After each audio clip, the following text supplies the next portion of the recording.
Right, hello everybody. Oh, hang on. Microphone. Here we go. Microphone. Right. Andrea's here. Hello, Andrea. How are you doing? Let me sort out the window here. Right, there we go.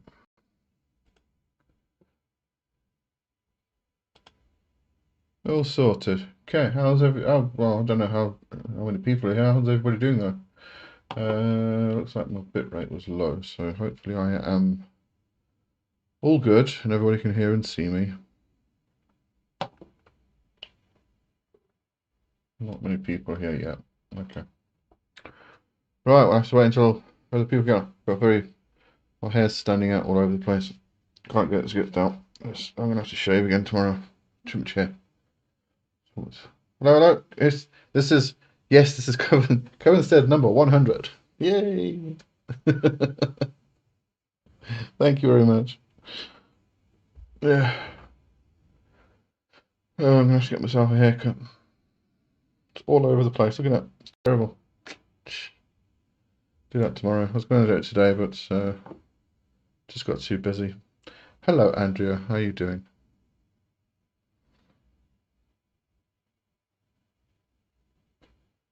I'm just going to have to wait until people pop on, I suppose.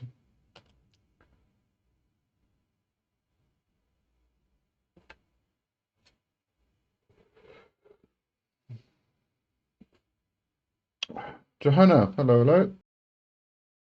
Hold on, let's make the screen text a bit bigger so I can read it better. Oh, deep, there we go. And Kerry, hello.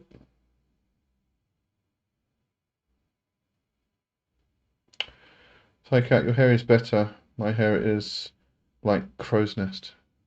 Well, considering I don't have a lot of hair, to say it's better. I don't know how that actually fits, but anyway. I think I'm still,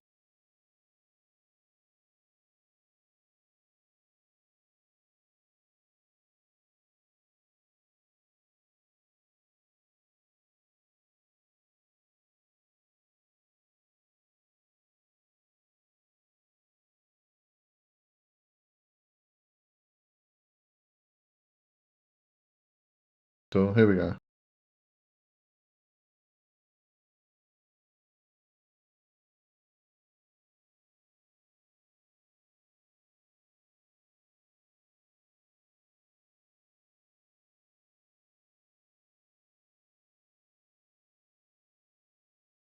I'm going to catch up in a moment, so I will get everybody's messages come through. Here we go. Zanka's here. Hello. Johanna, my favourite uncle. That's sweet, thank you. Andrea, I'm absolutely knackered. Cats, kittens, and Jasper are keeping me busy. Well, it's good to stay busy.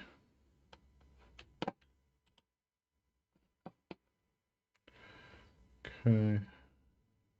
All right then. So, other than that, how's everybody's week been? Mine's been a bit hectic, actually. It's been good. I still feel like I'm falling behind, but I'll catch up at some point. That's hot. We go with Zycat's comments. I'm Roly Poly Superstar. That's a chance. Oh my word.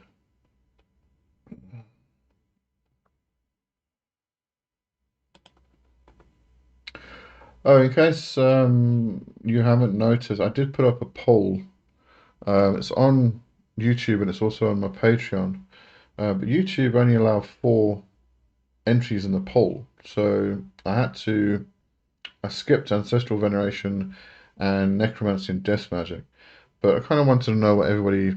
There's a few master classes I'm going to be aiming for. I just want to know from everybody what they would actually like next, so I can start working on it, and then start putting that material out there and get it lined up on the website and stuff.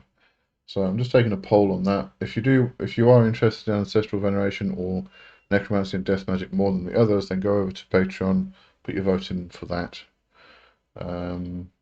Yeah, I was a bit annoyed that I could only put 4 in on thingy. Dragon, hello, Dragon. Johanna said a little hectic too. Yeah, it's been one of those weeks, so. Dragon wants necromancy. Okay. Can you go over to my Patreon and just it's a free it's an open poll for everybody, not for members or anything. Just click on the necromancy and death magic one. Um, yeah, it seems that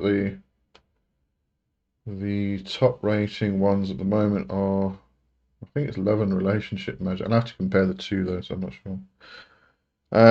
Kerry, I've got a legislator, an AMD to sponsor a bill for me next session, mandating the AAN guidelines will protect Kansans from reducing the risk of homicide.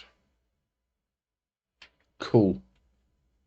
As I always say, there's a lot of words in there I don't understand because it's all very lawyery talk, so but it sounds like everything's on track. I assume everything's on track. That's the cool part. All right.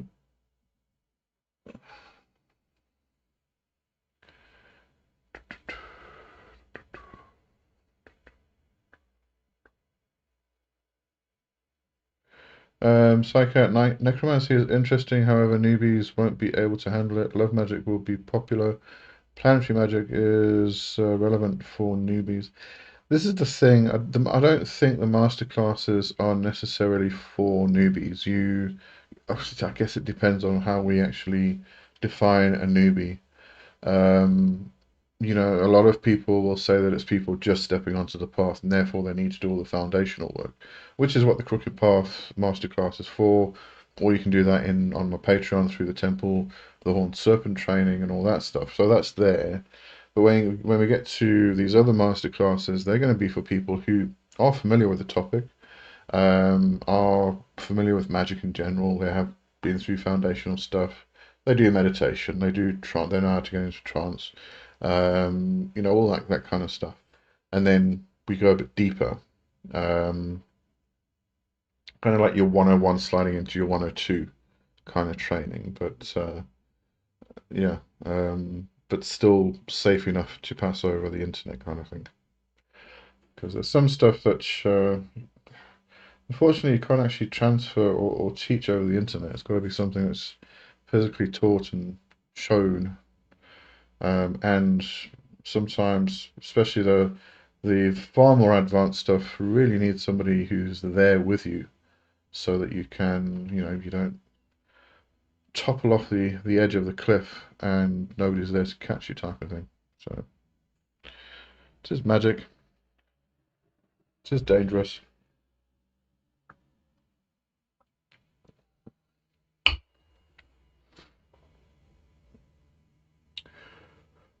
All right. Well, seeing that it's still a bit. Oh, Castle's here. Hello, Castle. It's a bit quiet. I'm going to actually. There was a comment on one of my videos from a lovely Christian fellow, um, and I thought it would actually be good to discuss it. Yeah, here it is. So actually, let me just go over here so I can actually read it in bigger text.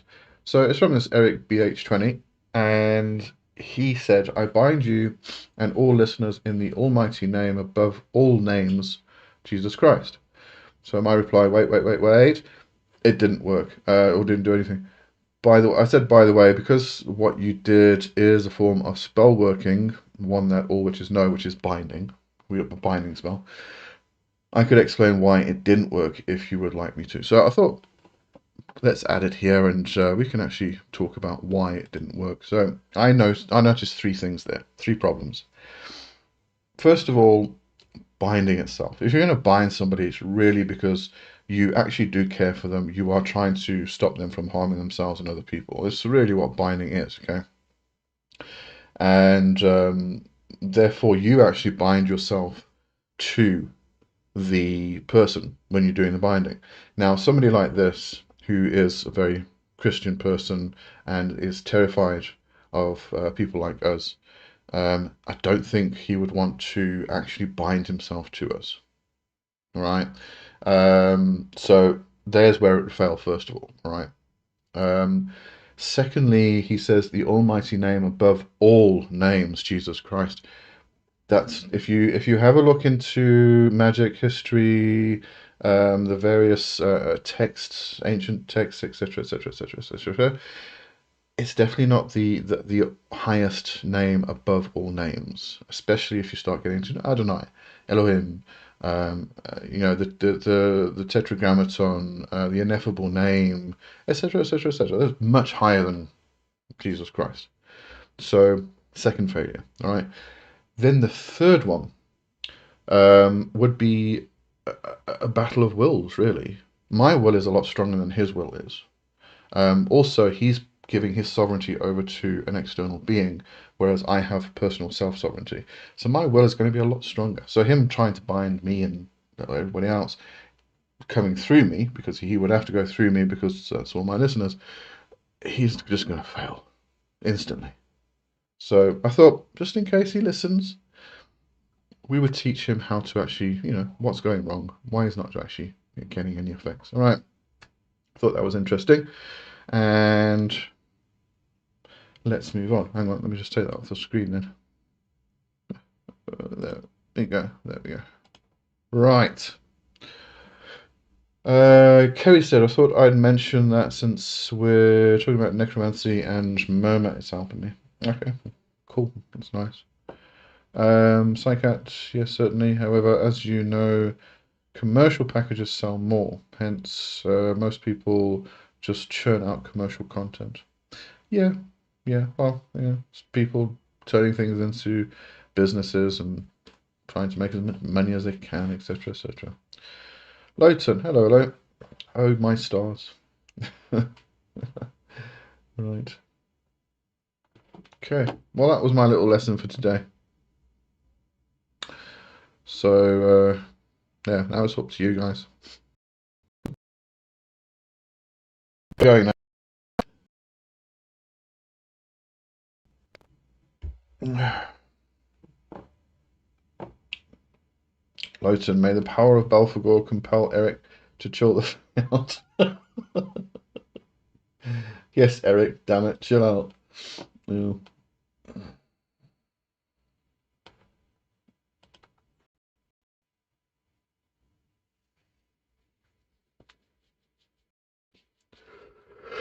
But it is quite funny when you see a lot of these comments from people of the Christian faith.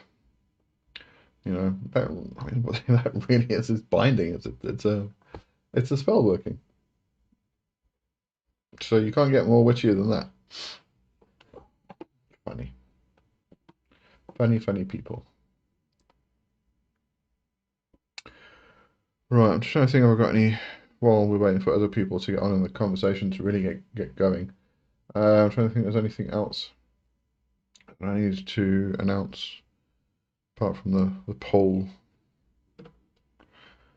The Cookie Path Masterclass is starting on the 6th, so there's what, 2 weeks left.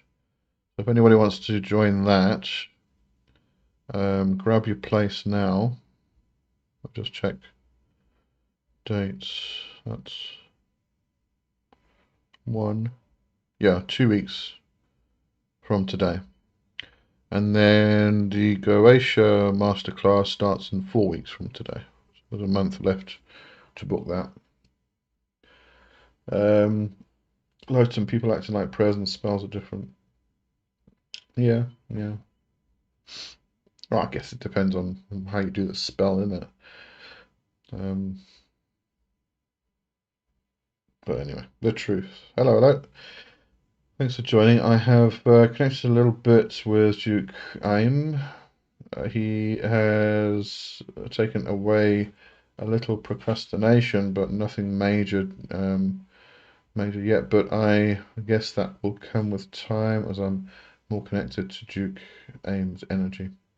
It can go work over time, but at the same time, you might want to do some divination actually on the reason why you're procrastinating. I mean, a lot of people think that procrastination is just being lazy, and it actually isn't. It's connected with anxiety. So if you are suddenly finding yourself procrastinating a lot more than usual, or you never used to do it like before, have a look at what's going on in your life. There could be some specific anxiety that's going on, you know. Um, Psycat Mr. Johnson is looking like slightly handsome and roly-poly version of Dumbledore. I am not quite roly-poly. I'm going to lose weight this month, though, I can tell you. Yeah, the beard's not as big, and the hair's all over the place. I need to tidy myself up. What are you talking about? Bloody hell. Carly, hello, Carly. How you doing? Lighten prayer is just a spell that asks for help. Yeah, yeah. I mean, that really is what a prayer is. It's petitioning a deity for assistance, or it can be devotional, which is what we do as well. But that's why sometimes it's a spell, sometimes it's not a spell. Depends on what it's for. Alexis T, 100th live. Let's celebrate. I agree. I don't know what we're celebrating with, but let's celebrate. Lotion, I can't chat actively at the moment because I'm stuffing my face with a vegetable sandwich. That's okay. That's all right. You can type with your nose. What's wrong with you? Yeah. Sounds like the setup to a joke when there's a spell, not a spell. Yeah, true. Um,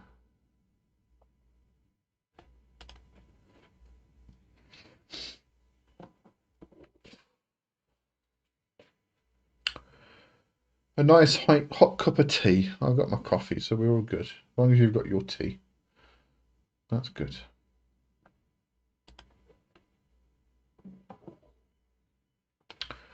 Bernie Perry Johnson is far better and powerful and benevolent Dumbledore.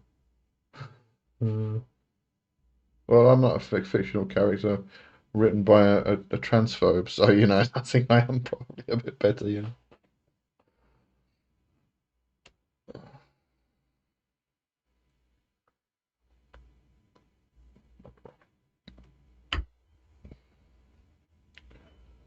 Why is stuff not loading again?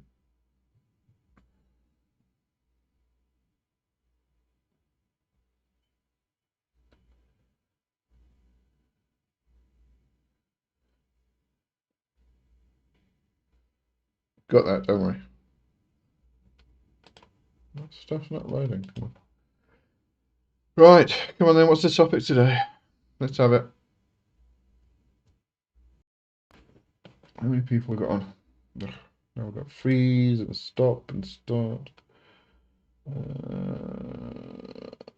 Come on. It's a little steady today. Zanka, the full moon on the 28th is an eclipse, so no red meal, right? In our tradition, I would say no. It's definitely a time for uh, silence, sitting back, putting your feet up. Um, you can do it. You see, the thing is, it's a devotional thing, so it's not like it's spell work where you're trying to get a result and which all gets screwed up and everything else. So, not that bad, but you could do it before or after. You like 3 days before or 3 days after, or just skip it this month. I mean, it's not like skipping a red meal once a month is going to, rain down hellfire on you or anything like that. Um, just take it as it goes. But yeah, eclipses. I would no, just sit. Look, just sit inside. Be quiet. You know, especially if it's coming over. Also, if you can, if it's visible for you. I'm not sure it is. Or might be. I don't know. Can't remember how. This is the lunar eclipse. I don't know if it is visible where you are. So I don't know. Have a check. Light and it boggles the mind. Many things boggle the mind. Andrea, I'll be right back. Just needs to go out. It's like everything seems to be fine with the stream. Okay, as long as I'm still here. Alexis W, hello. I totally forgot about the eclipse. Thanks for reminding me. No problem. Well, thanks for Sanka.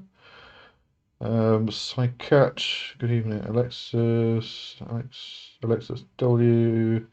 Happy 100th Covenstead. Thank you very much. Yes. Wait until we get to 1,000th Covenstead. That'll be cool. That'll be fun. Yeah, I'll be an old man then. Psycat, for mantra practice, eclipse is like gold mine. Yes, this is where we have a bit of difference with the eclipses. If you're working Western magic, it's better to stay indoors. If you are and don't do anything, it's far too unpredictable to do spell work, especially. But if you are doing Eastern workings, mantra, devotional, bhakti yoga, all of that stuff, is good during an eclipse. Okay, especially if we're working like Psycat mentioned last week.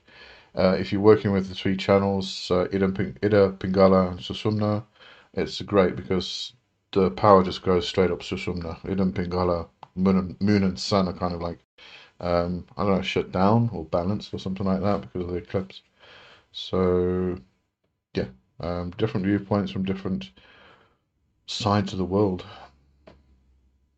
But this is why I say that from a Western perspective, if you actually do a crossover, which I'm not sure if it's a good idea, so if you're already screaming appropriation and everything else,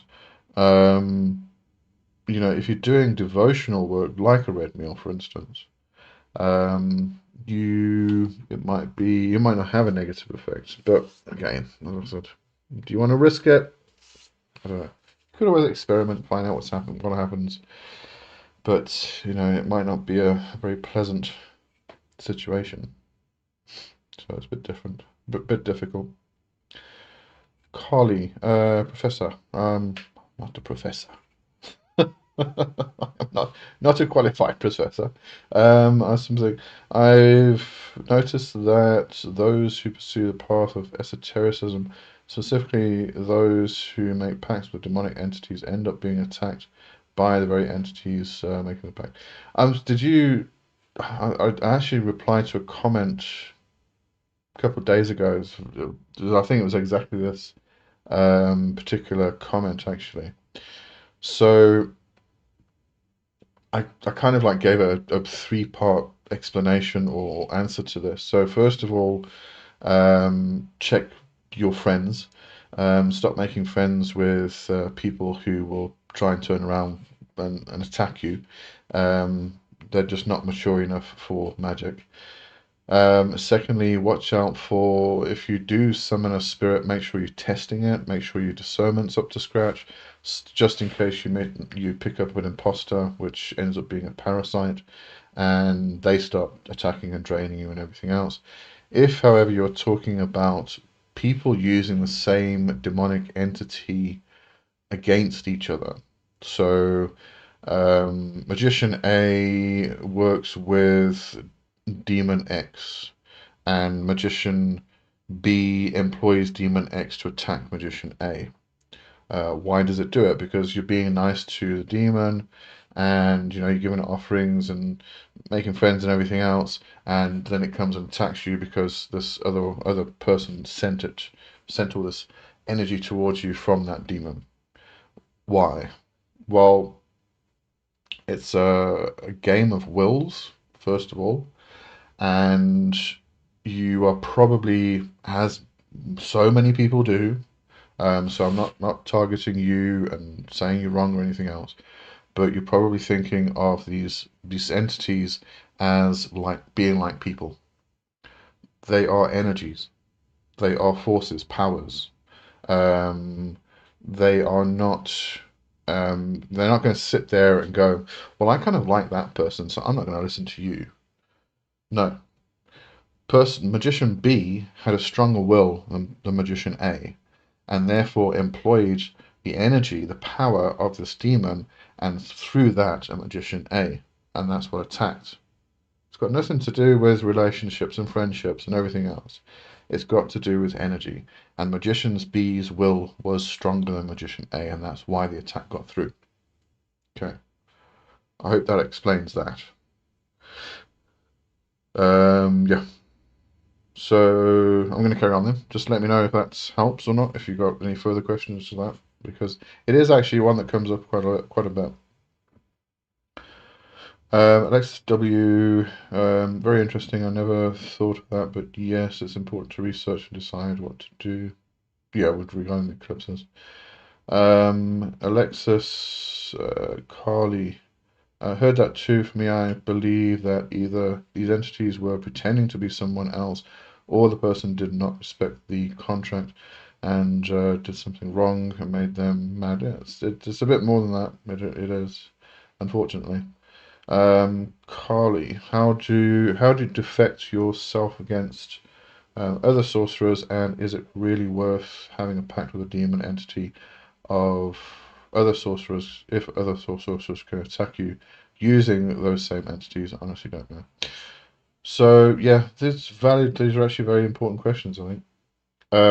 So how do you defend yourself against those sorcerers? You do your protection work. When if anybody joins it's now going to be the Crooked Path Masterclass, which is starting on the 6th. Or you can join one of the Temple of the Horned Serpent tiers on Patreon. So the first month of my teaching, foundational work, is protection and cleansing, and I suggest getting Jason Miller's book, Protection and Reversal Magic. That is a great book to have in your arsenal because one, it discusses the basics of just keeping yourself elevated vibrationally enough so that the lower vibrational entities can't attach to you. Okay, so you do like various practices each day, keep yourself in clean working order kind of thing. But there are going to be times when an entity comes along and attacks you, when another magician or witch or something decides they don't like you that day and they're going to come along and try and hex you or curse you, etc., etc., etc. So that book contains a whole load of really, really good rituals and spell workings you can do for various different situations. So when these things do come up, you need uh, the extra protection, but the extra kind of like security boost. Then oh, thank you, Carly. That's fantastic. Thank you very much. You then have a fallback. You can go check the book, find out which working would work best for your situation. Um, then you also said, is it worth making the pacts? So yeah, why not? As I said, it's kind of like working with electricity. I don't like kind of equating the power and the energy of a spirit to electricity, but it's the same sort of thing, right? So you plug your appliances into your sockets every day, your kettle, your toaster, your stove, whatever it is. You plug all these things in, and they work, all right? And then um, just suddenly one day you plug something in and it blows up, and you've got a fire and it burns your house down and everything else. Do you blame the electricity, or do you blame the wiring, or maybe the appliance overheated? But is it the electricity or is it something else? You can't really blame the electricity. The electricity is just the electricity. So in this case, you may make a pact with a spirit for whatever reason, and then somebody else comes along and uses the same energy, that same spirit, to attack you. The two don't go hand in hand. They're totally different situations. So you just got to approach it from that perspective that it's just power, energy that you're working with, not um, not a friend, not that kind of relationship. I know I do kind of often speak about, I often associate or give analogies of working with spirits compared to working with people. And quite often you do get that thing, and we kind of call them friends and everything else, but it's not really friendship in the same sense as being human. These are powers, energies that you're working with, and they don't discriminate. Okay. So thanks very much. Okay, cool. I obviously explained that well enough. There we go. Alexis W. Yes, I was wondering about these demons and them being beyond our human realities and ego. Yeah, that really is what it's about. They're not.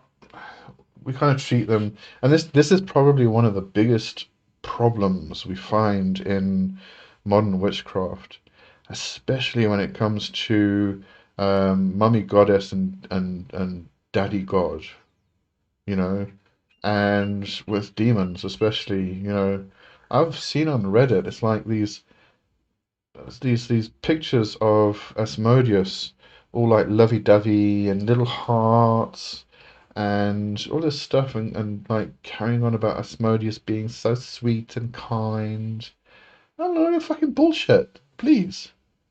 These spirits will rip your fucking head off if you look at them sideways. They don't give a shit about us really. But no, it's actually starting to get dangerous. And this is the difficulty trying to define whether what we're seeing on Witch Talk and in a lot of modern witchcraft is really just cosplay and pop culture. They're not doing the work, they're not putting the work in, and they're getting little results here and there, so they think they're doing witchcraft. But my God, put them on the proper path of witchcraft, they will shit themselves. Um, it's not an easy path at all. So yeah. Um, anyway, moving on. Yes, Alexis agrees. Yeah. All right. Castle, had that happen to me? Why I don't work with Asmodeus, White Mage? Me work with Astaroth. Yeah, look, I mean, I can understand Asmodeus's energy being a bit frazzling. I don't. I actually keep getting called to work with Asmodeus, and I really don't like Asmodeus. He's okay, but he's a bit of a snooty little meh. But I don't know. Maybe I will one day. Just don't feel like it now. Got other stuff to deal with. Alexis T. Many spirits have a special ability of granting invisibility. How do we decode that? You said in an older video that the invisible person may run the risk of getting hit by a car. So invisibility is more along the lines of, well, I'm going to say two things here. More along the lines of not being noticed. Now, having said that, I remember when I first started witchcraft, actively doing witchcraft, one of the books I actually bought was about invisibility. And what it really spoke about was altering your aura and building up like dark clouds. And it kind of like you build them up over a period of time. It's not like it's instant change, but you build it up over a period of time where you actually alter your aura to have these dark clouds surrounding you, and therefore light can't penetrate, and you become invisible. But again, that is kind of moving into the realm of not being noticeable. So therefore, you can walk into a crowded room and nobody will say hello to you because they just don't notice you. All right. It doesn't mean that you've gone invisible, like you can't see your hand when you put it in front of your face, kind of thing.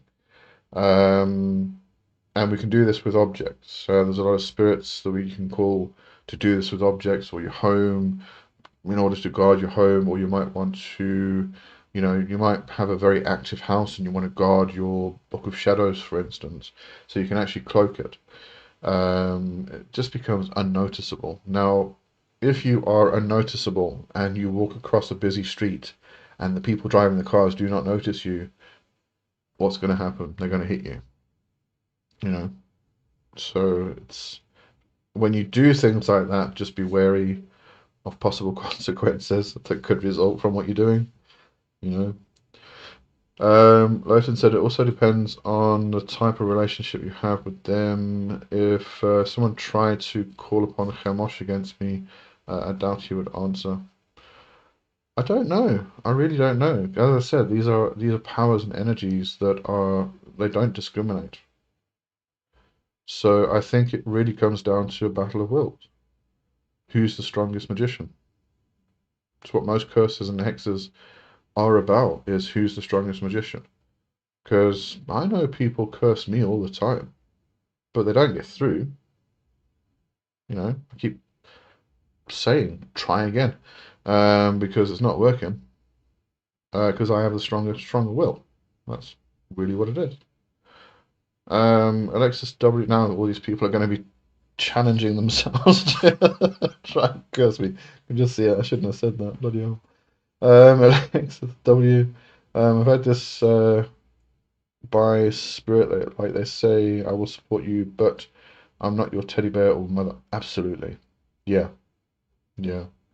And it really is becoming a problem. It's this idea that Hecate is my mummy and the devil's my daddy. Very sweet and everything else, but you see, this is only a modern thing as well. The way this used to be viewed was that the gods and the goddesses are powers and forces of nature. They're not beings and entities that kind of like are embodied or personified. That will they do personify them because they're obviously gods and goddesses, but it was this power that was personified. Now it's become this whole sweetheart and my lovey-dovey demon and all this stuff. And I get it. I kind of get it because it's kind of an anti-reaction to what we've known for so long is that demons are evil and they're going to come and attack you. So it's just gone to this other extreme where they're now, they want to cuddle you and keep you safe and all that stuff. So it is really just a reaction, and it's just gone to the other extreme, as many things do. Lawson, yeah, case in point, Chemosh can be nice, but if I was in a position of power and I was ruthless about dealing with my political opponents, he wouldn't particularly care. Yeah, and also, I mean, you've been working with Chemosh for a very long time. You've created an incredibly strong bond. So if somebody who hasn't been working with Chemosh comes along and tries to employ that energy to attack you, your will is stronger in that sense. So you're the one who would be at the advantage. So yeah, but it's not got to do with Chemosh, the deity itself. It's got to do with your own personal sovereignty. And this is why I say, we need to stop giving our power over to other people and other beings. We need to hold our own personal sovereignty. Yes, we work with them, but it doesn't mean that we give everything away. Cass will rather work with Bifrons than Asmodeus. Bifrons fits what I work with. No, I still like Asmodeus. It's just a prickly individual. Alexis W. Being invisible can be bad or good depending on the situation, I guess. But we could ask and work about a specific type of invisibility, right? Yeah, well, yeah, you can. And it can be. You could probably do it where you don't want to be noticed by particular people, particular groups of people, but you do want to be noticed by others. You could work it that way, I suppose. But there are many people who are naturally invisible, and they hate it for obvious reasons. They just don't get noticed, and it can be destroying to somebody's ego. It really can. Dragon, what's your take on curses? No. Yeah, they're good. They're bad. What do you specifically want to know? Um, but anything specific? Because it's a big topic. So cat, evil eye, yikes. What was it? The Nazar.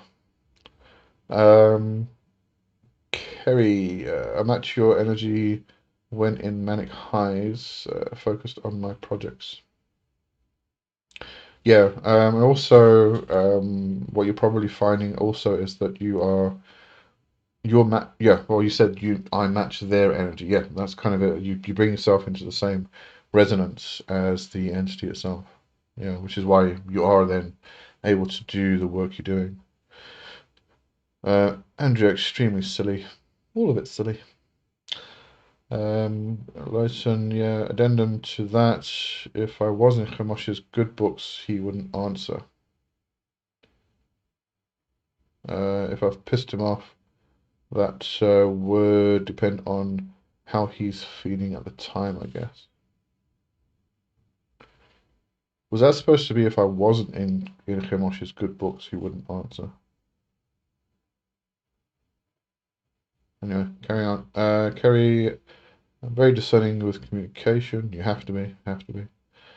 Alexis T, I get it, spirits are like angel eyes. And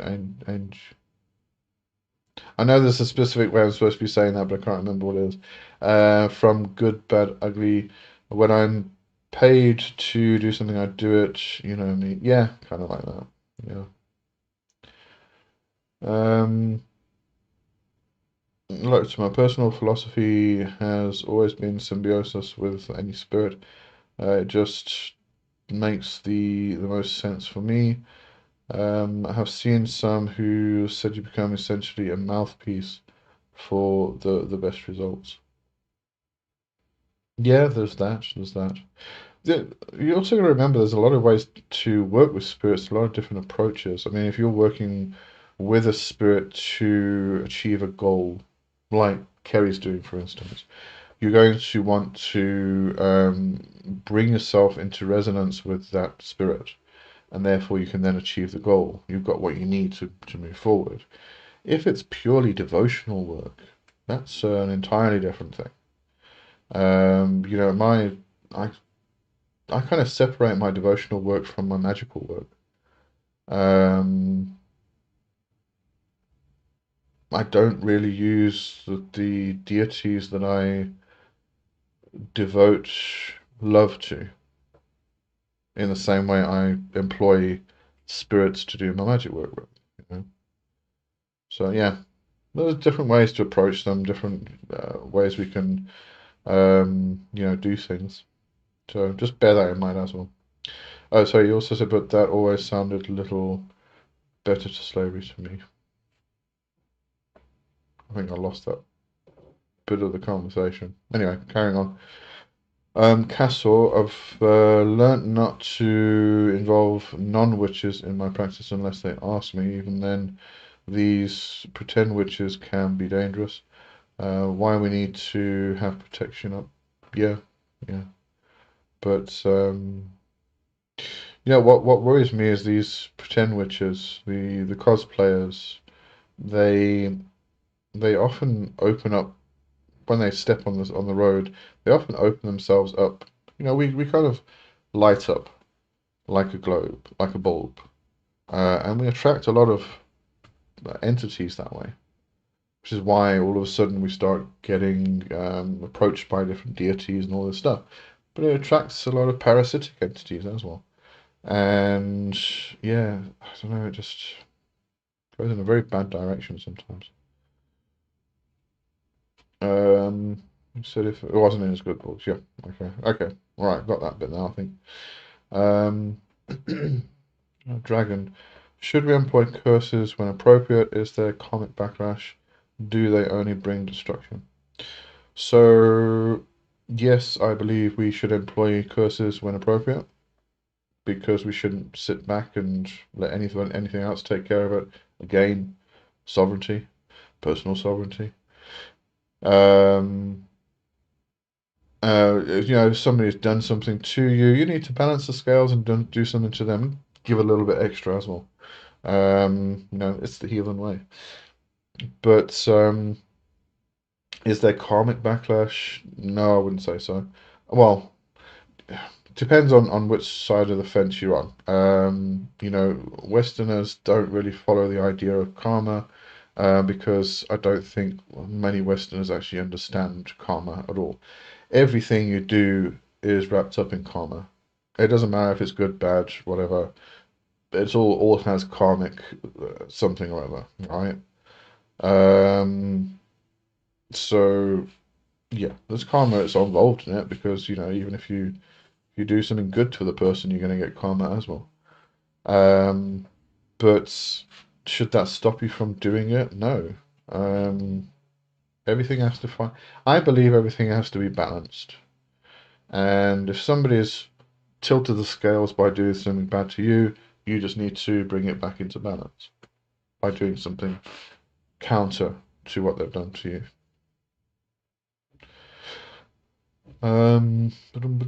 Psych out 18. Watching should be 18 likes. Is it 18? I only got 16 likes here on my little graph. Lieutenant Castle recovering from a migraine I had on Friday. Oh God. But I'm feeling much better now, and it wasn't nearly as bad as it was in the past. I'm glad you're feeling better.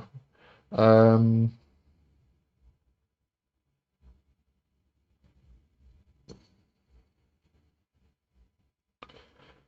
Alexis T. There are also some spirits which, from their description, specialize in settling the differences between magicians. Hmm. Seem to recall something like that, but I can't remember which ones they were.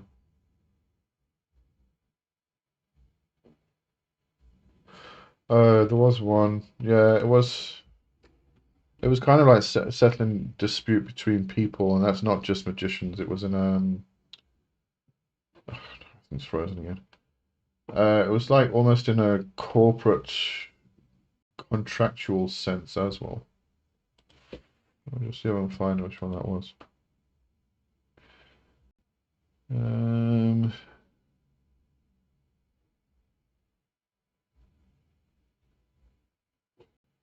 Kerry, has anyone seen Richard yet? Richard's not on today. I'm not sure where he is. He was on Thursday, so I'll check in with him tomorrow or something.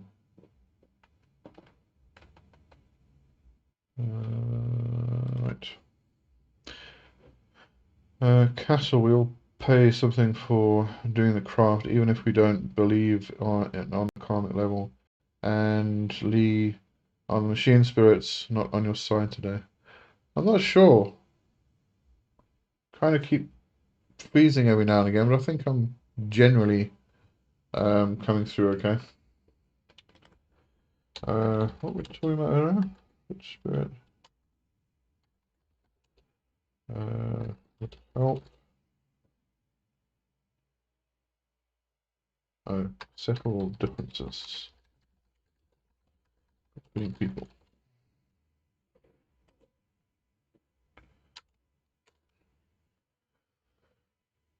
Lowton said whether it be.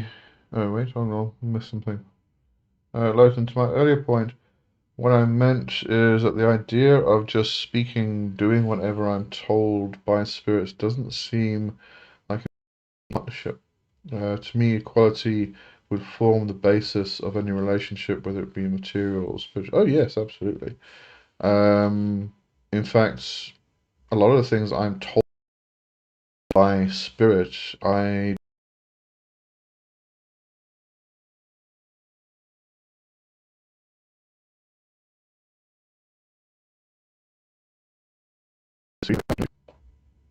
that's up to you completely. Coming back to reconciling, this is really about reconciliation of friends and foes. So there's Bottas, Ammon, there's Gushan. Trying to just check if there's anything specific to reconciling the differences between magicians. Vual, Baal, reconcile friends. Glaciolabolus as well, because Glaciolabolus is also really good at breaking people apart, so really good at putting people back together as well. Um, oops. There's Barbatos, who's peacekeeper, who will stop personal wars. I like Barbatos. Um,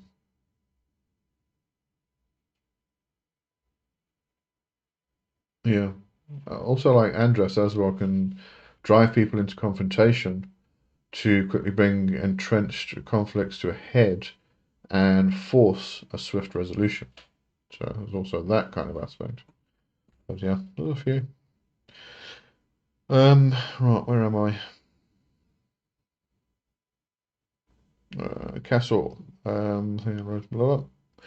Zanka, I read that you accumulate karma even while you're sleeping, so what's the point of worrying about good or bad karma? It's true. It's true. Yes. Yeah. Um, Lotion, the approach I prefer is to unify with said spirit for the sake of whatever it is we're trying to achieve, hence symbiosis with them. Yeah, I kind of speak in terms of resonance, and you're speaking um, using the word symbiosis, which same thing really. Yeah, so I agree with you. Castle, just trying to decide if I want to do YouTube videos. I've been looking at it. Yeah, why not? Yeah, why not? Everybody else is doing it. Might as well jump on the bandwagon. What you have to try and decide is whether you want to do TikTok. That's a whole new story. I've decided I'm not even going to bother with TikTok anymore. If anybody's wondering about my crazy hair, yeah, it's crazy. I'll shave it off tomorrow. Don't worry, if I get the time. Dragon. I like the Western concept of weird and orlog rather than karma. Yeah. But you'll probably find it's a similar concept. When understood properly. This is what I say. Not many people in the West actually do understand what karma really is. I battle to understand what it really is, and it's got a whole lot of different levels and layers on it as well. It's not just like karma's karma. It's all different types of karma. So it gets very, very complicated. Castle, I've noticed Kali has been calling me. I don't know what this is about. Mr. Psycat, do you know what that is about? Castle, I'm not a TikTok person. Don't like that witch community over there. Oh, but it's hysterical. It's hysterical to watch them anyway. Yeah.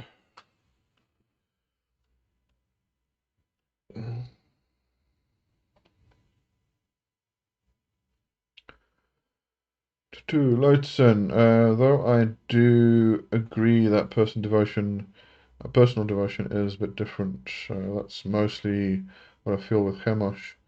Although although almost like I'm a project of his or something. I don't like to put it that way. That you're a project or I'm a project of a deity.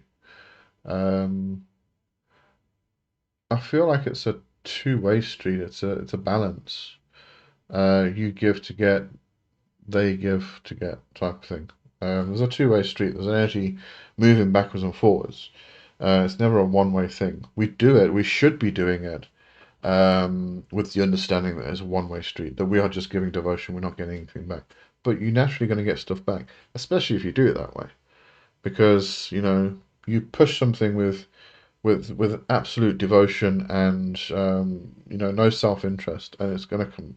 You're gonna get some positive vibes back anyway. Castle, your hair, Lee, you could style it to horns. It actually, when it gets to this length, it's a bit longer actually. What it tends to do, it looks like wings. I get these little wings that kind of pop out the sides here. But at the moment, it looks a bit unbalanced. Don't know. My wings are unbalanced. But it just won't sit down. Been like that the whole day. Lowton Castle. Kali is a goddess of death, darkness, and destruction, but also protective one of motherhood.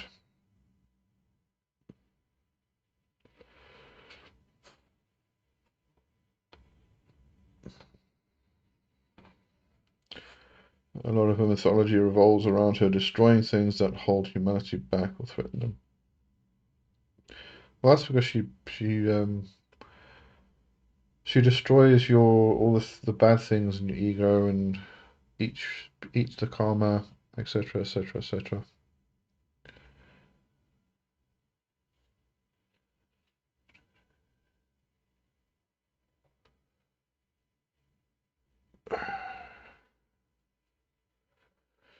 Psycat at Castle, Namaste. You can share experiences either here or on Discord. Always ready to assist. Lowton, are you familiar with the concept of allergenes? Allergens? That's kind of what I feel is the case with meat and chemical. I'm not familiar with that. Hang on.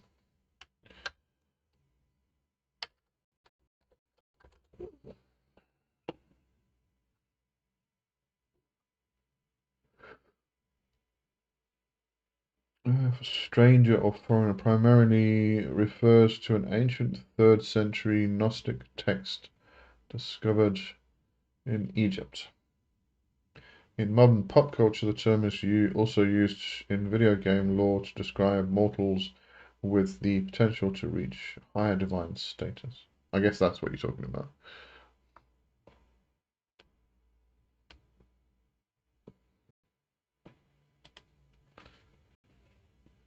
Okay. Psychic. Kali has many forms. In our lineage, we have a form who makes one really prosperous.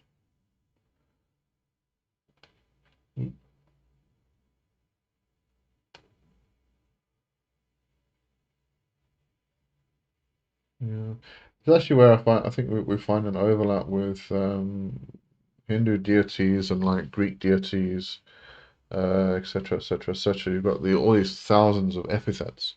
So you have one deity with multiple masks, multiple facets and forms, which make them up. Which is always I love that overlap. You find it in Nordic traditions as well.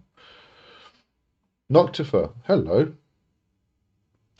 I do like the name because not many people know Noctifer. I'd love to hear your interpretation of what Noctifer is. I learnt mine from a traditional witchcraft named Peter Panton, long, long time ago. But it's not spoken apart from related in plays in the early 19th or 1900s, I think. There's not much actually mentioned about Noctifer, but the way I was taught, well, what I was taught was that Noctifer is the twin brother of Lucifer. It stands in the west, whereas Lucifer stands in the east, and is the evening star as opposed to the morning star. So it's the Phosphorus and the Hesperus from the Greek. So, but yeah, that's my interpretation anyway. Alexis, T. I also Googled about the reconciliation between people. It said that Marquis Amon is the best. Well, still got that thingy open. Amon. It did say Amon Hopia. He is a watery spirit who is traditionally summoned to reconcile controversies between friends and procure love. Yeah, so Amon does fit in there. Um, so definitely have a look into that, I think. Castle, Psycat. So when I work with Santa Muerte, I usually doing shadow work and help people. The darker Kali is present. I do see her with her lighter side. She comes to me in my dreams like Santa Muerte. Santa Muerte, sorry, okay. I like how the YouTube translated Santa Muerte to Holy Death. That's quite good. Lotus Kali has a whole load of different forms. Noctifer. I actually found out about Noctifer from. Oh, okay, all right, there we go.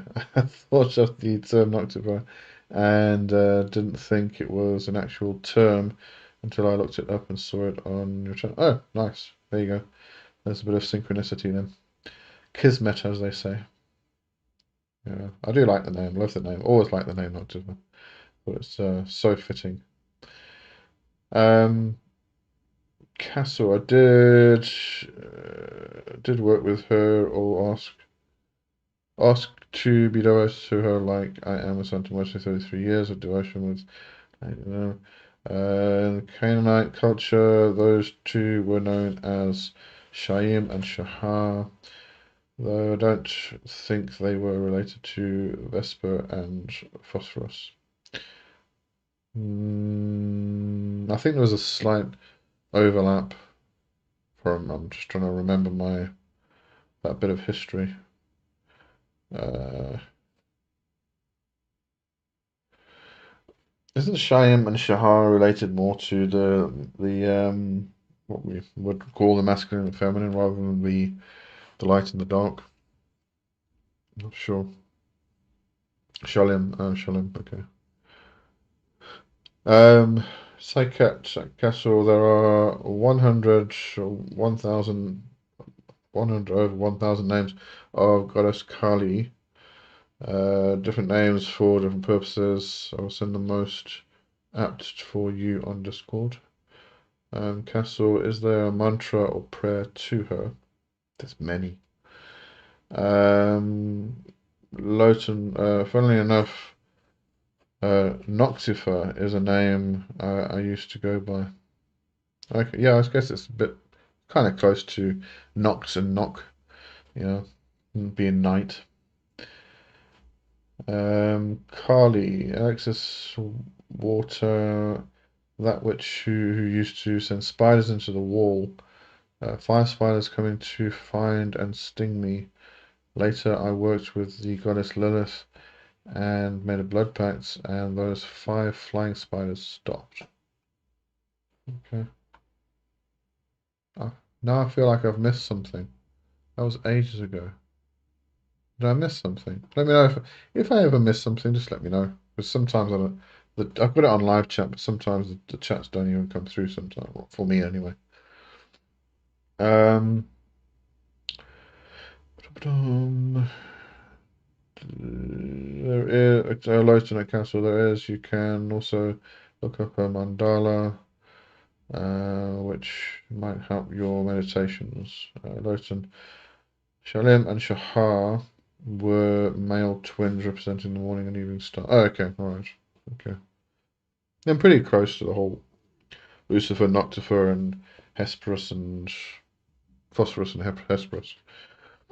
Yeah.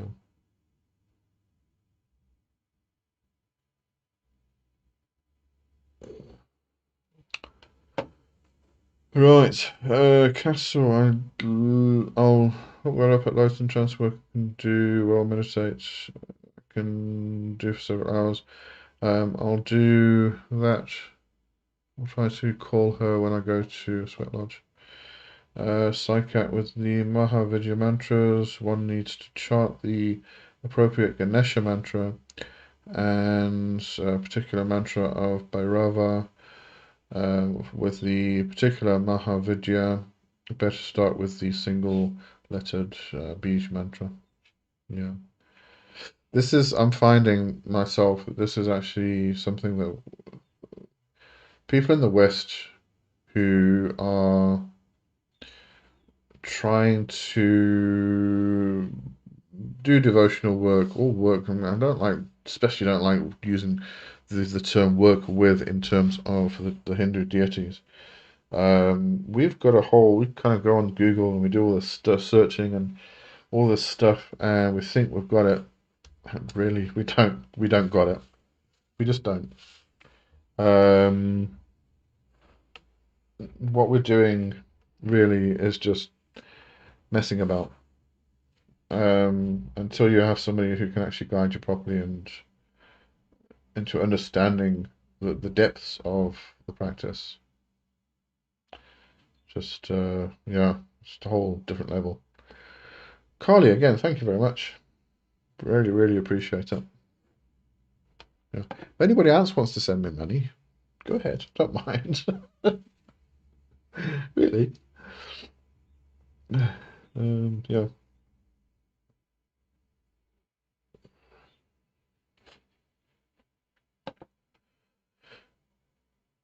Castle, I've been getting into Taoist magic. I had a good teacher he's been teaching me about enlightenment energy work.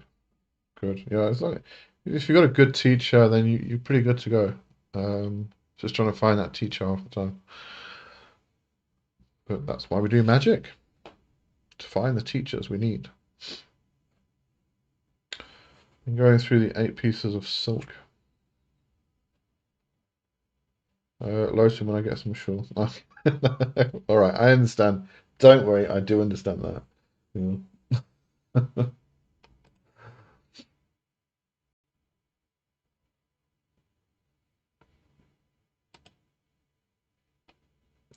Oh, if anybody's on, oh, if anybody's interested, I'll just say this now while I remember. If anybody is interested in the book club on Patreon, on the Journal tier or higher, we are discussing this month's book, which was Of Blood and Bones by Kate Fuller. Discussing that today after this show. But the next one, then we're going to start the next one. So the next one is hold on a minute. The Jason Mankey book. Just want to make sure I get the trans something or other part right. Give me the books. Is it transformational witchcraft?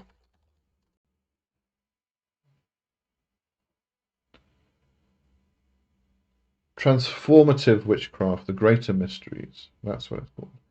By Jason Mankey. We are doing that one this coming or for September. Right. So if anybody wants to get in on that now, go and grab the Patreon tier. Castle said, I'm being. Oh no, we've already done that. Alexis T. There we go. Venus is basically the morning star and the evening star. Funnily, I think Lucifer is called the morning star, but Beelzebub is called the evening star.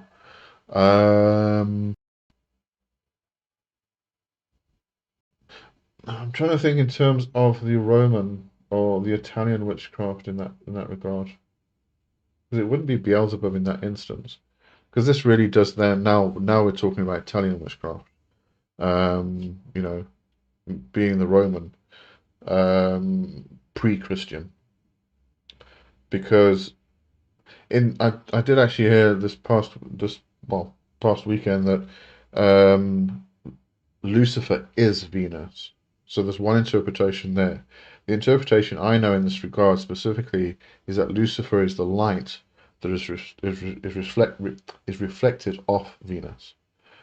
It is the light bringer. Okay. And in this regard, regarding the evening and morning star, Lucifer is usually both, I think. Which is why somebody came along and decided Noctifer was the Latin equivalent of Lucifer in this regard. You know, because I don't think they actually had one in the Latin in Italian witchcraft itself. But I could be wrong, so I don't know. Castle, oh holy machine spirits work fully. Got to get the sacred oils out for them. What, is it not working or something? Because it looks okay on this side. I'm not seeing any problems. There's no errors. Unless I'm missing them. Psycat said, better to stick with 100 or 1,000 names of any deity. There are 21 or 16, etc. names as well. They pave the pathway to the Hindu deity till one finds a real guru, not those frauds looting people. And there's lots of them. Lots and lots and lots of them. I came across one this weekend named Om Swami. Is creating a huge following because he's a brilliant marketer. He's an Australian who was a very, very successful businessman. He apparently gave up everything and went to the Himalayas. And now he's created this website with an app, and he's very good at marketing. He knows how to build a business. But yeah, he's just going to reel you in.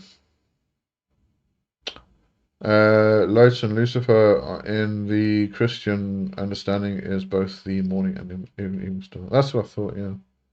Well, I wouldn't even say the Christian understanding because Lucifer really isn't actually part of the Christian Bible. It's just a mistranslation. Castle understood Psychiat. I saw a lot of that. My Taoist teacher taught me he taught me how to do the Kundalini through Taoist meditation. It's helped a lot doing. Lotus and Lucifer in the Roman pantheon was the personification of the morning star, son of the goddess of the dawn, Eos. There's that also. You said Aurora more specifically. Yeah, yeah. Yes, working fine. Castle, the great morning star, is my favorite. Loton, he's like Loki, brought us light and knowledge. Okay, I definitely wouldn't associate the morning star with Loki. But anyway, each to their own, I suppose. Loton, less a mistranslation, a more an example of the Interpretatio Graeca. Well, yeah, I don't know about that. Yeah, I mean the dude who was supposed to translate the Bible into Latin was told to translate it from the Hebrew, not from the Greek, and he took shortcuts and decided to include the Greek, and they translated Hallel into phosphorus, which is their morning star, which then got translated into Lucifer, which is light bringer. It's the whole passage got nothing to do with a light bringer. It's got to do with King Nebuchadnezzar. Um, he used to uh, pull his pants down and throw his willy around. I don't know, but it got nothing to do with Lucifer or light bringers or anything like that, or any bringers of dawn or whatever it is. So, yeah. Anyway, wasn't supposed to appear in the Bible at all. Lotus and Castle depends on which one. Psychiatric Castle. Hopefully, I will be able to send helpful materials to my Discord. Castle, your great grandfather Coyote and Loki. Loton fun to work with. Loton true, but Lucifer was already the Roman equivalent of phosphorus. Yes, yeah, yeah. Um, as I said, in Italian witchcraft. Um, at Loton Castle. Coyote seems like a wild one. I won't lie. Coyote is the trickster.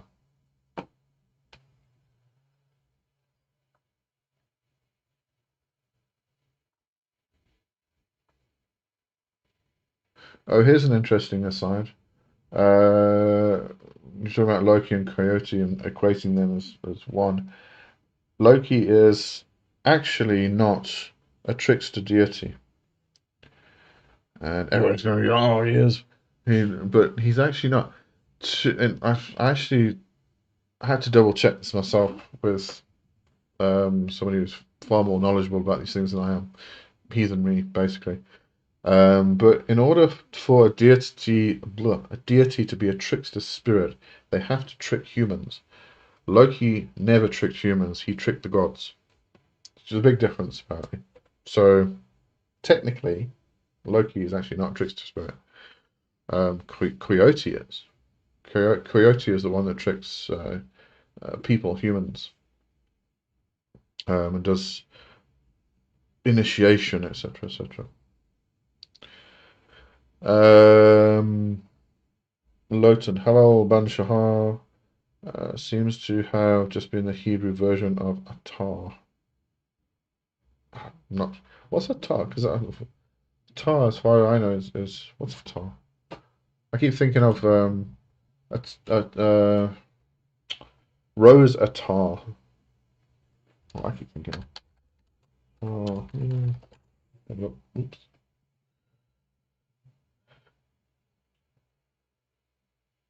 Natural concentrated perfume oil. There you go. Yeah, that's what I thought. It's very concentrated perfume, or the oil anyway. Um,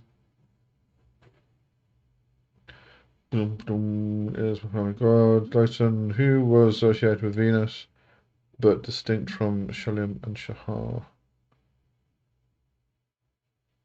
Oh, so I take it you're talking about Halal Ban Shahar. Oh, yeah. Truly, Lotan Great is more of a deity of art, culture, and frivolity. Or am I thinking of his Mexica version? Don't know. Castle Coyote loves his trucks, but for good or bad, he's just having fun. Tricks. Atar is where the falling from heaven mythology comes from. Oh, okay, let me try that. If I can copy it. Yeah.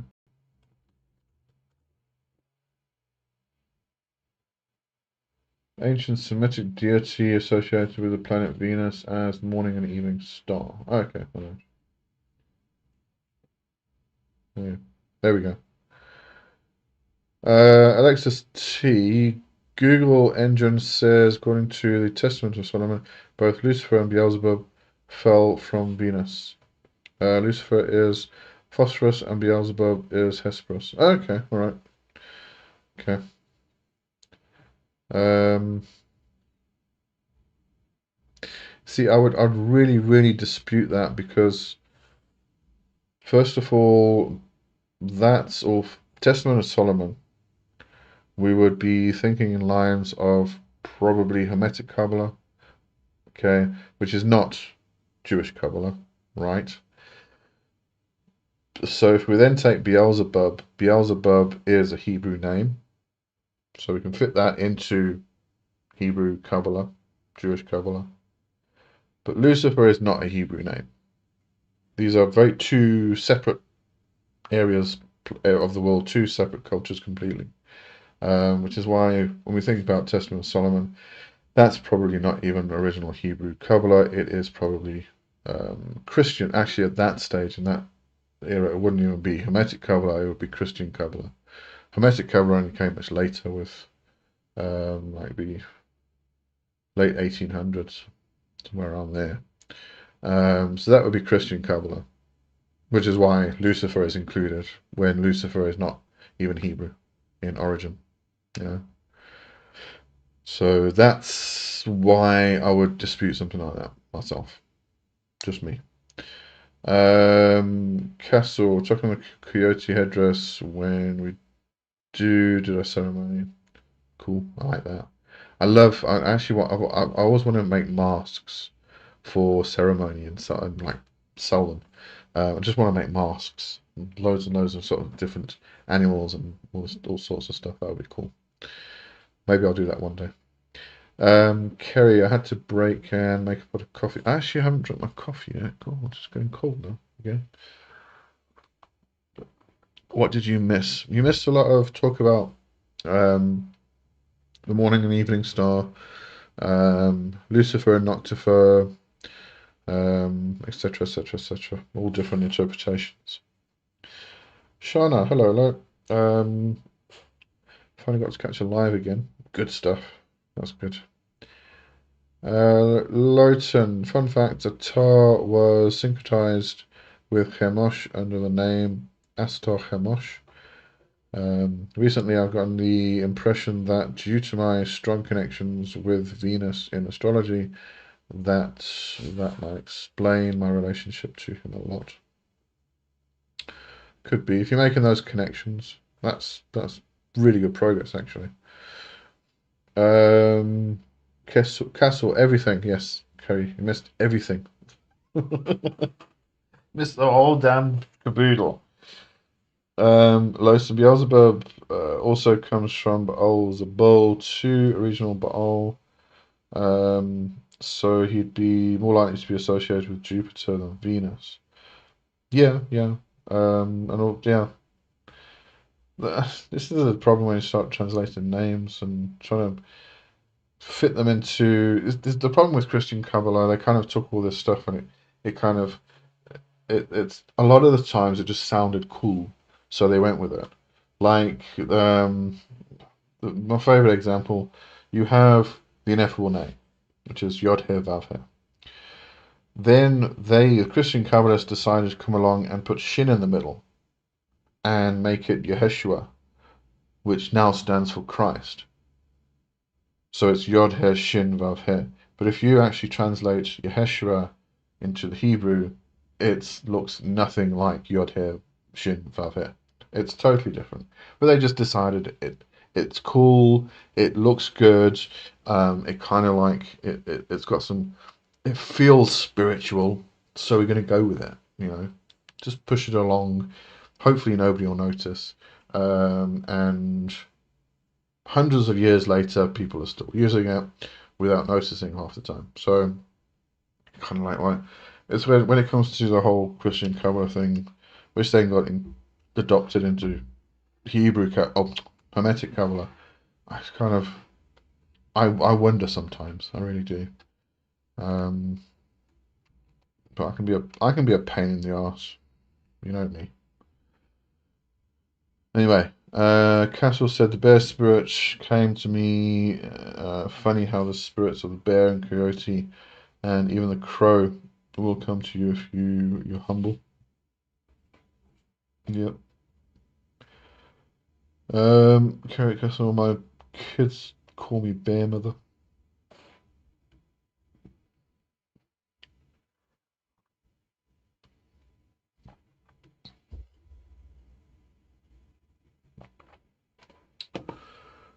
Right.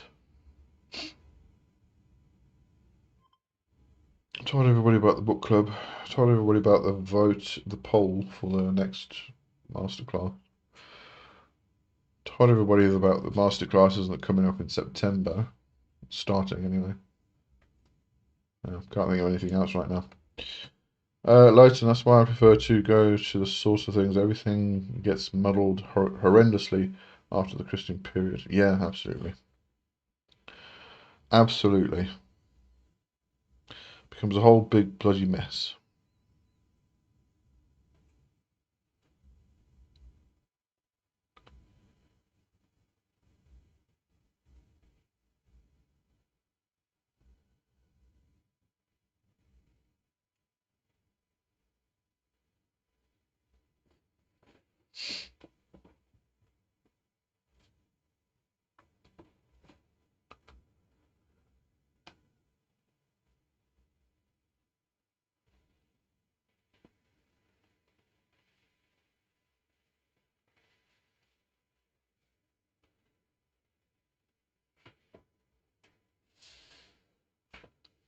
Castle, protective mother. Okay, I was reading that as prospective mother.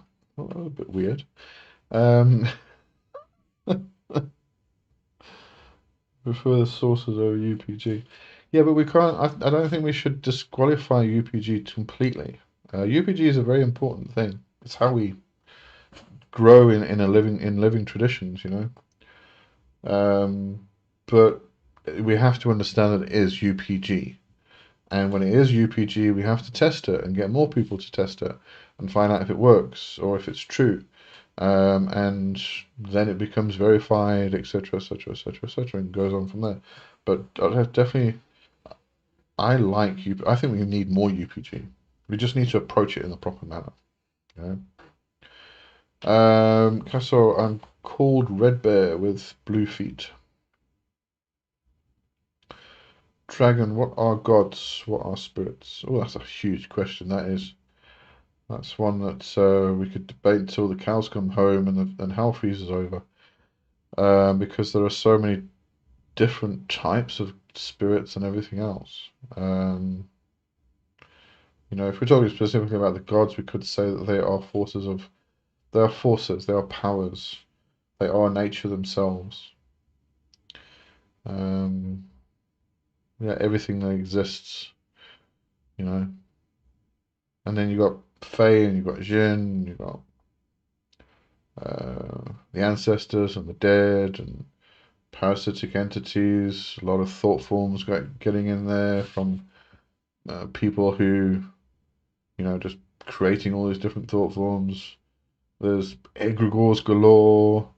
There's a whole plethora of stuff in there. That's a huge, huge, huge, huge, massive question, and they're all different. You know, I don't think a lot of it we can really define as well. But you can try, I suppose. Lowton, another fun fact, you might be more familiar with Atar's oldest form, a certain deity by the name of Ishtar. Oh, okay, alright. Yeah, Ishtar, no. Yeah. Which then became Astarte in Babylonian, as far as I remember, which comes close to the name Atar. Yeah, so that makes sense. Especially if it's regional. Lowton at Kerry, it always forms a great basis for UPG. Kerry, if UPG matters, Agaras is a master when it comes to speaking to power. Well, it sounds like Agaras. I think a lot of people would agree with you there, actually. Alexis T, can someone explain the term draconian initiation? Not really, no. Because this depends on what tradition you're talking about, really. Um,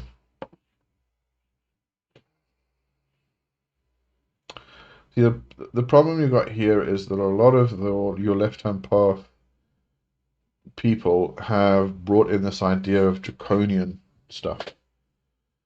And what you end up finding is that it tends to kind of go back to the idea of Atlantis. And when you start evolving Atlantis, you are starting to go down avenues of white supremacist kind of viewpoints. You're looking into areas of like Blavatsky and the idea of trying to create a pure race. So you have to be very careful when you get into the idea of draconian this and draconian that. There are a lot of people who like to say they're working with dragons. A lot of it comes from old DJ Conway books, which were utter crap, absolute rubbish. But a lot of people liked them, and they created all these fantasies around this whole tradition of dragons, etc., etc. You could look at this from the viewpoint of them being mythical beings, and you find them throughout all cultures, which then becomes they are then powers that move through the land. You might get a water dragon, which is the power that moves through a river or a stream.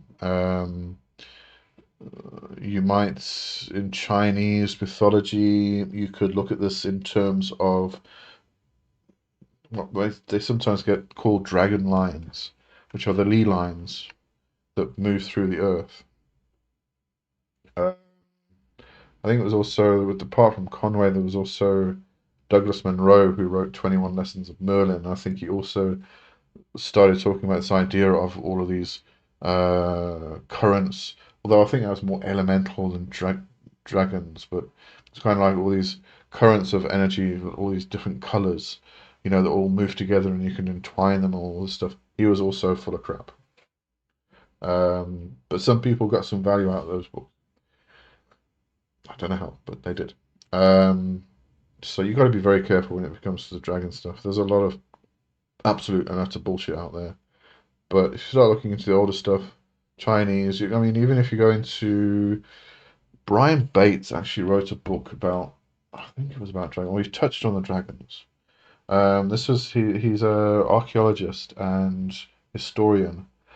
He wrote The Way of Weird, which is one of my absolute favorite fictions, but he kind of based it on an old scroll of a monk who actually got sent into the heathen lands to try and convert them, and he got converted in return. It's a fantastic book. If you can get hold of The Way of Weird by Brian Bates, read it. It's brilliant. But I'm sure he wrote something in regards to dragons in England and well, around the UK. He would mention that there's kind of like names of place names in England, like you would get like a place called something Drake, or something worm, or all this stuff. And it's because there's a mound in the area, and it's believed that this is a sleeping dragon, and one day the sleeping dragon will awaken. But it's named after the dragon, the place name. And there's a difference between worms and drakes and etc. etc. etc. He did write the real Middle Earth. It might be in there. Magic and Mystery in the Dark Ages.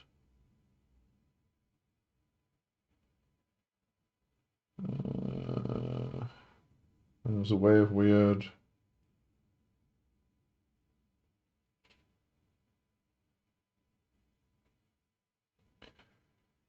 He might have mentioned it in that other one. I think the real Middle Earth was probably the one. If you want to grab that and see if there's any information in there. But it's probably not what you're looking for regarding draconian initiations, though. So I'm not sure. But that's kind of, my general thesis on that, I suppose. All right, Loathsome. There's a whole load of variants depending on the region. Atar, Star, Starte, Atart, and then versions that are conflated with other deities like Astachamos and Atar Samayan. Yeah, there's a lot of that going around. Lowton, going to be honest, as someone who does feel a very strong kinship with dragons, I feel pretty confident in saying they do not care about the very concept of nations in general. No, no. I mean, if we do view them as these forces within the land, why would they? The land is the land. There's no dividing them up or anything like that. Castle of the Dragons are also thought directions in Chinese mythology. Yeah, yeah. Felix, hello Felix. Great day of the sun to all of you, and good day to you too. Kerry at Lowton. I also like dragons. Got semi-permanent tattoos and love them. Lowton, where I grew up, there was a reservoir called Draycote Water, which literally means or translates to settlement of water dragons. Yeah, it's funny. I mean, I'm in South Africa and we have the Drakensberg, which is a really long mountain range, and it would translate to Dragon's Mountain. You so maybe we can consider that this massive, huge, big dragon that's asleep. Why not? They are awe-inspiring creatures that's beneath them. Yeah, absolutely. Yeah. There is also, in reference to the dragons as well. There's if we look into things like traditional witchcraft, we talk about the red serpent, which when we talk about the serpent and the dragon, they're kind of like interchangeable. So we have the red serpent, which is this power that moves through the land, and it goes deep within the land in winter, and it comes up to the surface during summer. We could actually say that if you look at the equator and the Earth, it kind of like dips down onto one hemisphere, which is then spring coming into summer, and then as that moves out of summer into autumn, it comes back up and it kind of does this the whole time.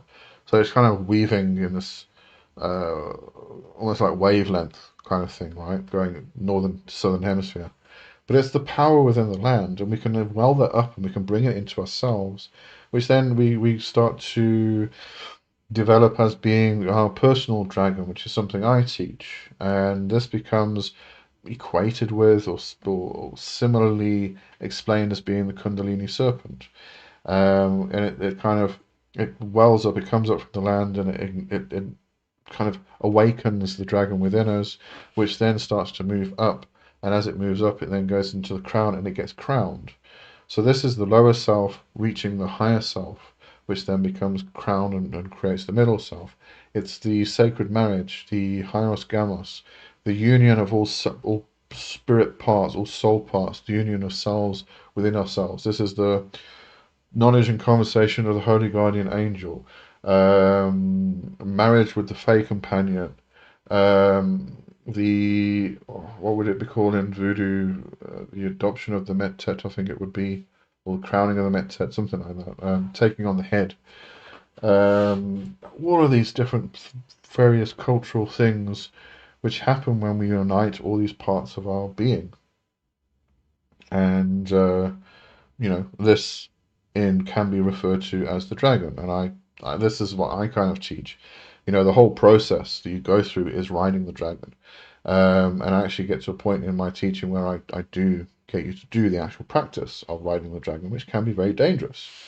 Because if you don't get control of the dragon and it gets control of you, that's it, you're fucked for the rest of your life. So, this is dangerous shit. It's not like, take it for granted and oh well, it's just a wee bit of energy over there and we'll just go and mess around with it. No, no, no. It's very some powerful, powerful shit. Anyway, carrying on. Now I've lost my place. Hold on. Dragon. Is there a difference between shamanic journeying, spirit flight, OBE, and astral projection? I would say no.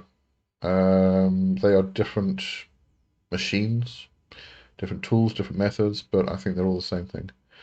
With shamanic journeying, you might be lying down, sitting down, going into trance, and with spirit flight as well, you'll be moving consciousness from one place to another. OBE tends to have that more modern idea, and astral projection as well. It kind of has that modern idea of you separating the soul from body, but it's really about, again, moving consciousness from one place to another. So they're all the same thing in my understanding. And they all fall under the umbrella of dreaming, and we are always dreaming. There is no point where we are not dreaming. Even now, we are dreaming. So, this is the dreaming world. That is the dreaming world. No difference. Castle, you can do that at the same time. Yeah, yeah, well, yeah, no difference. Lowton, that reservoir wasn't fair from Coventry, actually. What, yeah? Which reservoir from Coventry? I'm from Coventry. What are you talking about? Castle depends on the culture. Lowton wasn't far. Wait, wasn't far. That reservoir wasn't far from Coventry. What reservoir are we talking about now? Did I miss it? Oh yeah. Oh, sorry. You're saying the reservoir called Draco Water. Oh, okay. I didn't never heard of it actually. That's new to me. I haven't been back to Coventry since I was 16. So uh that's almost 40 years now. Um, Castle depends on. Okay, there was probably Dragon. Does Catholicism and other forms of Christianity have their own magic? Yes. Well, specifically Catholicism, yes. They are very ritually based, and I believe it's magic. Um, so yeah, I would say yes. Lowton, my mother once did I'm assuming it's meditation, not mediation, where she was trying out remote viewing, and when she tried to look at my room at the time, all she saw was a brown dragon sitting in a cave. She also saw a serpent coiled around me another time, with his head by my ear. At the time, I was talking about psychology and how the mind works. Yeah. I was actually gifted a dragon by Marbas to help me with my healing work. And I remember a friend of ours, her kid was about 3 or 4 years old at the time, and he was terrified of going into my room. He wouldn't go anywhere near it and we found out one day it's because he saw this big serpent in the room. Yeah. So eventually we kind of explained to him what it was, and it wasn't actually there to harm. And he got over it pretty quickly. He was quite easy with it. Zanka, the dreaming world or the dreamed world? Both. Both. Why are they separate? Yeah. As I said, we're always dreaming. It doesn't matter which state we're in. I mean, if you consider it, I mean, look at it from this perspective. If you when you go to sleep tonight, right, you dream, and if you consider that individual that is going through those experiences as being your dreaming body, your other part, your other self, whatever you want to call it, that is then you're asleep. That body's then awake and experiencing their world, right? Then that one goes to sleep and you wake up. And then it dreams of you doing what you're doing right now. So it's dreaming of you now. So therefore you are part of the dreaming because you are the dream of your other part of you. Which is why Carlos Castaneda actually talked about actually bringing these two bodies together into one. So there's no separation between these two dreaming worlds. And which kind of falls into the notion and idea of the highest goddess again, bringing all these parts of yourself together. So it gets really interesting. Uh, Dragon, how do we best connect to spirits of the land where we are? Offerings and take it very slow. Because quite often the spirits within the land of a modern land are very angry. They have been mistreated badly. So what you want to do is just start making offerings. What I would suggest is finding finding a tree. It doesn't need to be the biggest tree. It's sometimes the most unusual tree. But quite often it is the biggest one because it's kind of like the crowning uh, tree or foliage within the area, right? And then start to give offerings. Just put it at the base of the tree and say, I would like to get to know you. I don't want to approach you and try to scare you or anything like that. Please accept these offerings and I'll go away now. And then you come back a week later, you give offerings again, or a month, depending on what time period you can actually manage. Because you don't want to kind of like, you want to keep it consistent, because if you can't make it inconsistent, then the spirits are sitting there going, well, he's not very reliable, is he? Or she, or they. So you make offerings again, and you say, here's some offerings, please accept them. Hope you like them. If you want anything else, just let me know. And then you can, after a little while, you can sort of sit there for a while and open up, listen to if you get any communications. You might get some tree tapping you on the shoulder or something like that to let you know the connection's been made. They accept you and whatnot. But if you go by feeling as well, if you feel uncertain, if you feel anxious, if you feel like something's going to attack you, then graciously, leave. You can come back again and try more offerings, but if this continues over and over and over and over again, you're probably not going to be able to make a connection. Maybe try somewhere else, you know. But if you start to feel more comfortable, accepted, things like that, then you've probably been accepted by them. Then just sit and just listen. Um, you know, build a relationship. That's the best way to do it. But it can take a while. It's not a quick thing. At Lowton, snakes being around me has been mentioned by several different mediums. Very pleased about that. I love them. Serpents are great. The Nehushtan also turned up in one of my meditations once. I only realised what it was later.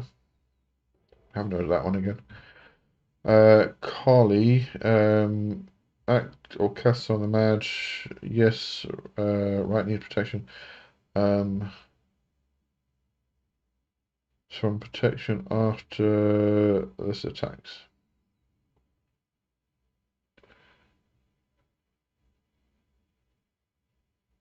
So I'm not sure if you're asking Castor a question or not. It's a bit unclear. Carry out dragon. This might be a tree in your yard. It could be. In fact, this is a good place to start. If you have a garden, your own personal garden, you can connect with the actual spirits within your garden. So find a good spot in your garden and start giving offerings to them. And that's a great thing to do because then they actually protect your property really, really well. And what is really amazing about trees and plants, and then we can go into mushrooms and the animals within the earth and everything else. It's such an immense network. So you connect with one tree, right? Or a bush even. And the roots of that tree or bush, they go into the ground and they combine with other roots, all different roots, and they just intermingle and go everywhere. They're touching all the time. There's an entire network down there. There's just this huge communication system. So you can ask for favors, you can make requests, because you've now appeased the spirits within the land, which could be just be your backyard. So yeah, very important. Good pointing that out. Thanks, Kerry. Said I'm protected of the trees on my property. I talk to them. Yeah, it's a great thing. Shana, I have had to establish relations with the land around me as I am a transplant. Yeah, I'm the same. Listening to the legends and stories of the First Nations people of your area can give you insight to those spirits. Yes, that's also if you can get the stories, the local stories, that does help a hell of a lot. Not always that easy, depending on where you are. Lotan, it's a brazen bronze serpent mentioned in the Bible to heal the Israelites from venomous bites by the fiery flying serpents. reminds That actually reminds me of the Wizard of Oz with the flying monkeys. Sorry, I just got that picture in my mind. But the iconography is older and found in the Canaanite culture. It might have been Reshef or Asherah. Dragon, what kind of offerings? You can give them some good fertilizer. Watch out for the fertilizer. Some of the chemicals in the shops that they sell are not really great.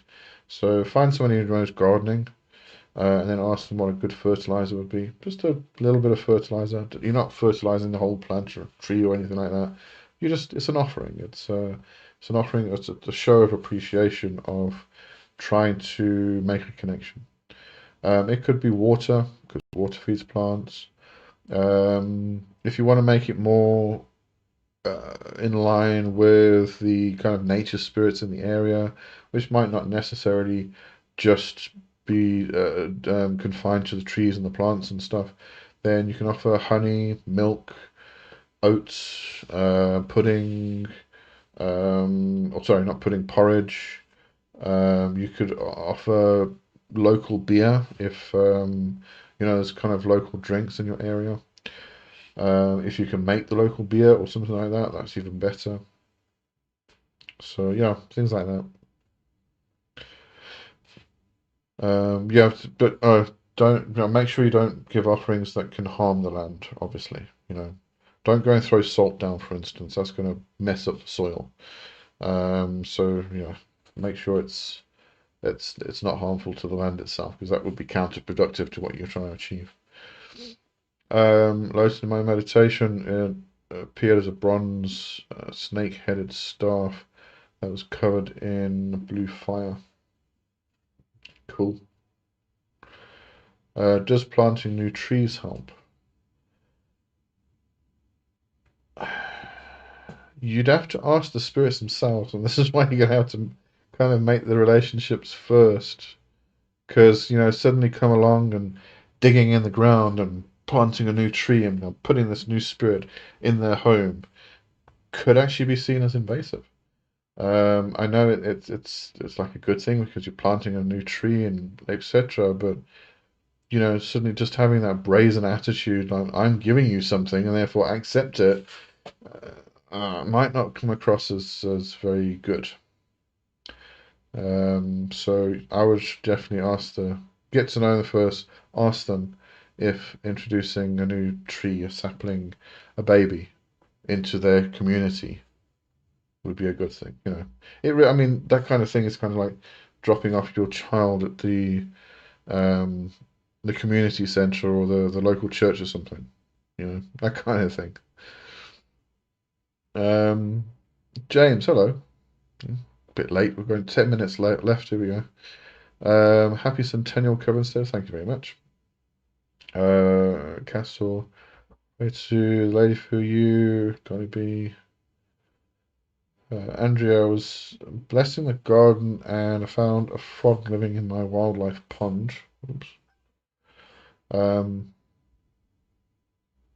I was happy gardening. I love finding frogs. I love frogs and toads. They're brilliant. I'm a bit scared of the big ones. I mean, get huge toads. Yeah. Uh, Kerry, James, missed you. How are you? Lowton, the fiery flying serpents are pretty much just the seraphim. Oh, okay, fine. AKA the Uraeus from Egypt. Skip now. James, used coffee grounds or tea leaves are good offerings to plant spirits. Yeah. Also that. Blood's also good. Feeds and nourishes the earth quite well. Um, Bits of scrap vegetables and fruits are also good. Yep, that also. Alexis T. I confirm that the stronger magician defeats the weaker. I've heard stories about a witch which would easily break curses of people who seek her help. She used powerful Egyptian magic. Yep, yeah. It is really a matter of wills. Who is the stronger magician? James and Kerry, hello. No, I've been in and out of hospital, and the Sunday D&D sessions have been running over the past few weeks. How have you been? So you've been in and out of hospital. That's not very good. Unless it is, I don't know. Castle relationship is very important, and devotion as well as prayers. They will see you're being true to your word. Yeah, that's something you want to. If you make a promise, you made a promise. You do not step back from that promise. You follow through. Yeah, don't go down that direction. Yeah. Shana, ask the Grove or Land what they would like as offering. Might surprise you by their answer. Yeah, there is that. But this. I think that is a bit later on actually when we ask because we first need to make that connection.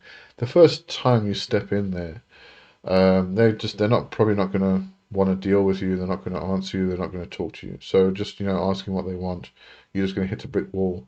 So you need to start making offerings, make them a bit more comfortable to approach you, and then you can ask. James at Lowton, anecdotally, tree spirits appreciate being cloned and replanted in new places if that is your skill set. Lowson, I was wondering because I have planted some trees in my garden, but I don't get the feeling it was invasive. Matter of fact, the garden is positively booming.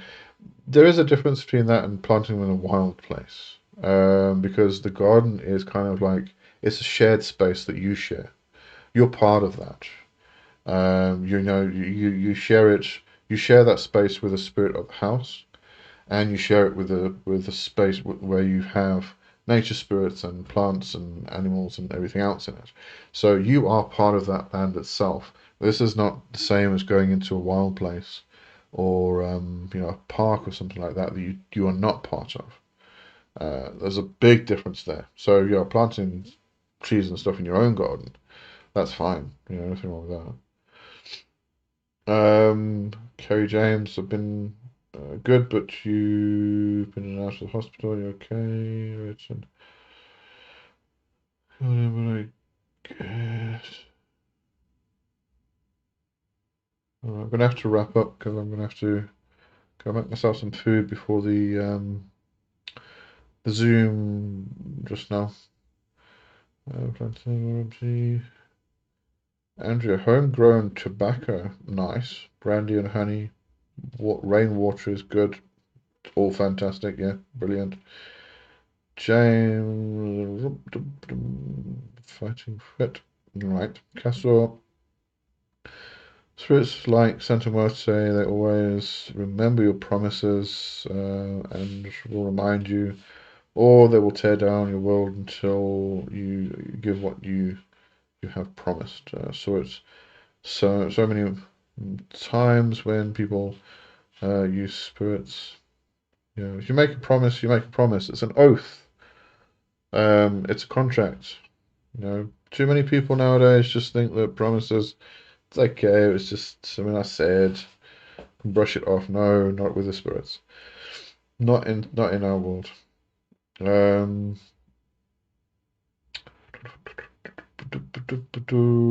Dragon, does it matter that the garden was planted by my mother but not attended by me? No, this is why I say, sorry, coming back to when you were talking about land spirits, I thought you were talking about, going into a forest or a wild place like that. If you're talking about garden, that's a totally different story altogether. But it's nice, you can still give them offerings, obviously. But if it was planted by your mother, you are connected to that land immediately. Especially going through your matriarchal line. Personally, I would say yes. Um, so yeah, you can definitely go and sit in that garden. You've already got a connection, a connecting point. So you'll probably find the spirits will be very quick. If the spirits were like very connected with your mother because she tended the garden so well and they would have liked her, you're going to find that you can connect with them very quickly. That's totally different. All right. Um, Andrew, 100% agreed. Communication with and relationship. James, you're attacked. Me wants to put. Never break an oath. Nope. Alright, I'm going to call it a day. It's just as the last few messages come through, going to ease out. Alright, Dragon, I do go to a forest or clearing. Okay, yeah, so now you know both sides of that coin. Um, think about how the spirits have been treated. If it's a wild place, and I say wild place, there aren't that many wild places, especially if you're in a urban situation. And if you're in an urban situation, probably find that it's even more difficult because the spirits have been mistreated, like terribly. So it can sometimes take them longer to warm up to you. So you have to be kind of consistent, gentle, and approach them. Be very cautious as well because if you do overstep your bounds slightly without realizing it, there could be some backlash. And in that case, what you'll probably feel something push you, and it can be very, very physically or a physical, visceral feeling where you actually feel you're hitting this brick wall or something's pushing you back. Then just step back. I'm sorry for overstepping my bounds, and then come back and do what you said you were going to do. A great way to actually do this is agree to clean up the trash in the area. And if you're going to do that, do it consistently and don't forget to do it. You might say, I'll come and visit you every week and I'll give you offerings, and once a month I'll come and just clean up any bits of trash in the area. Sometimes that might be once a week you want to do that because humans can be horrible. So yeah, clean up the trash. Great way to show them that you care. All of that stuff. Andrea, I love my garden home. That's good.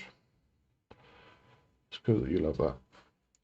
Lowton, you have to be careful with forest clearing. Sometimes it can add to the severity of forest fires. That as well, yeah. Castle, Andrea, if you need. Dragon, we have Christian shrines in town and in nature. That's cool. James, that's sweet. All right, I'm going to quietly leave the room. All right. If everybody has a brilliant week. And I'll see you next week if I don't catch you at the other lives on Tuesday and Thursday. Yeah, my stomach's starting to grumble. It's definitely food time. Right. Oh, you just said you think the frog was a message. You're okay. Yeah. You see, 12 months to really connect with your garden. So be patient. Yeah. All right. Thanks, everybody. See you next time. And thanks for joining. It was great chatting again today. Loved it. Cheerio for now.